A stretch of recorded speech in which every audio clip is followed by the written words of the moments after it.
So you have your new super automatic coffee machine and you're excited to load it up with some of your favorite beans, push a button and enjoy an excellent coffee, espresso, or milk-based beverage. Hey coffee lovers, Mark here from WholeLatteLove.com. Today, how to select good beans for your machine, what to look for, and beans to stay away from. Along the way, I'll have a pro tip, go over how to adjust your grinder for best flavor, and have some specific bean recommendations. Now, selecting good beans is about flavor, of course, but it's also very important for proper machine operation. There are two types of beans that can cause problems: dark roasted beans with an oily surface sheen and beans with added flavoring. So do not use beans with shiny, oily surfaces or added flavoring. Beans that look like this produce ground coffee that's, well, kind of gummy or sticky. Over time, it can clog the coffee ground chute between your machine's grinder and brew unit.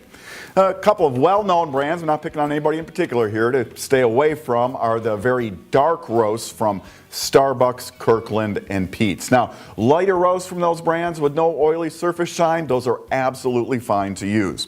So if you like dark roast, here are some alternatives that get that flavor and are fine for use in super automatic machines. We like Filicori Gran Crema Forte, Illy Dark Roast, Gimme Coffee's Dark Roast, and Maroma's Platinia. If dark roasts aren't your thing, or you're looking to go beyond the typical and try something new, stick around for the end of the video for some recommended medium roasts, as well as our favorite beans for milk-based drinks. And here's a pro tip: beans are often over roasted to cover up flavor defects in inferior low quality coffees. So always be just a little suspicious of those very dark roasted beans. If they have an oily surface sheen, in many cases that's the flavor, be it bad or good, that's been roasted right out of the bean. Now here's a flavored coffee I picked up at a local supermarket, and when I say flavored, I'm talking about oils and aromatics added after roasting and not flavor that was naturally in the bean. Notice the shine and the rather dark roast. Flavored whole beans should not be used in super automatic machines. If you really like flavored coffee, you can use it in pre-ground form through the bypass doser of your machine. So your machine has a grinder, but what grind settings should you use? The two things to consider here are the type of coffee you're making and the roast level of your beans. What you want to do is tend toward a finer grind for shorter coffees like espresso, and set coarser for, like a regular longer coffee. For roast level, tend toward a finer grind for lighter roast and coarser grind for a darker roast. In the end, we suggest giving more weight in determining your grind setting to the length of coffee over the roast level.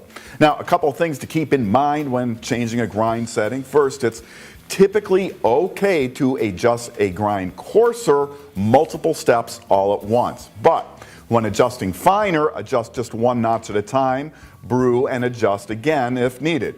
If you can adjust the grinder while it is grinding, you can adjust multiple steps finer in one go. But again, only make multi-step finer adjustments with the grinder actually running.